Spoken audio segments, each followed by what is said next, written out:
नमस्कार दोस्तों। किसी शहर में एक प्रोफेसर साहब अपने परिवार के साथ रहा करते थे। उनके परिवार में उनका एक बेटा था जो किसी कॉलेज में पढ़ाई कर रहा था। प्रोफेसर साहब उसकी कुछ खराब आदतों से बेहद परेशान थे। अक्सर वे अपने बेटे को उसकी आदतों को लेकर कुछ ना कुछ समझाते, परंतु उनका बेटा यह तर्क देता, पिताजी आप क्यों परेशान होते हैं? समय के साथ साथ हमारे अंदर परिपक्वता आ जाएगी और फिर धीरे धीरे हमारी आदतों में भी सुधार होने लगेगा। प्रोफेसर साहब इसके इस तर्क से खुश नहीं थे और जल्दी ही इसका कोई अस्थायी समाधान निकालने की कोशिश करना चाहते थे। एक दिन सुबह वे अपने बगीचे में बागवानी कर रहे थे, तभी उनको एक तरकीब सूझी। उन्होंने अपने बेटे को आवाज़ दी, बेटा बेटा आया। उन्होंने उसे सामने एक छोटे पौधे को उखाड़ने का इशारा किया। वह पौधा उनके बेटे ने बड़े आराम से उखाड़ दिया। प्रोफेसर साहब ने फिर कहा, अब तुम दोबारा इस पौधे को वहीं लगा दो ताकि वह फिर अपनी जगह पर हो जाए और अपनी जड़ से जुड़ जाए।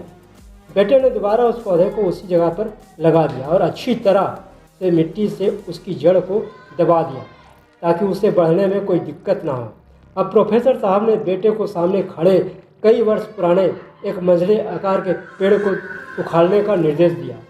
बेटा काफ़ी कोशिश करता रहा, लेकिन कई कोशिशों के बाद थक हार कर बेटा बैठ गया और बोला, पिताजी मैं बहुत कोशिश करने के बाद भी इसे नहीं उखाड़ पा रहा हूँ। प्रोफेसर साहब ने मुस्कुराते हुए कहा, तुमने देखा जिस चीज़ की आयु और जड़ गहरी हो जाती है उसे उखाड़ पाना कितना मुश्किल है। इसी प्रकार यदि तुम यह सोचते हो कि अधिक आयु होने पर तुम अपनी गलतियों पर नियंत्रण कर लोगे तो वह तुम्हारी बहुत बड़ी भूल है। जिस प्रकार तुम इस गहरे जड़ वाले पेड़ को नहीं उखाड़ पाए, अपनी गहरी जड़ों वाली आदतों को उखाड़ना भी तुम्हारे लिए बेहद मुश्किल होगा।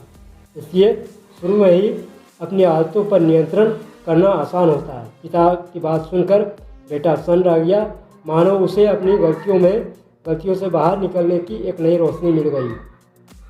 दोस्तों, किसी विचारक ने कहा है, गलत आदतों की शुरुआत धीरे धीरे होती है, परंतु जब आपको पता चलता है कि आपके अंदर कोई गलत आदत है, आप पूरी तरह उसके गिरफ्त में आ चुके होते हैं। तो उस नुकसानदेह आदत से जल्द ही पीछा छुड़ा लेने में समझदारी होती है। देश के दिवंगत राष्ट्रपति APJ अब्दुल कलाम ने एक सभा में छात्रों को संबोधित करते हुए कहा था, आप अपना भविष्य नहीं बदल सकते हो, अपनी आदतों को तो बदल दीजिए, आपका भविष्य स्वतः ही बदल जाएगा। यदि हम इस विषय को समझ पाए तो स्वयं पर नियंत्रण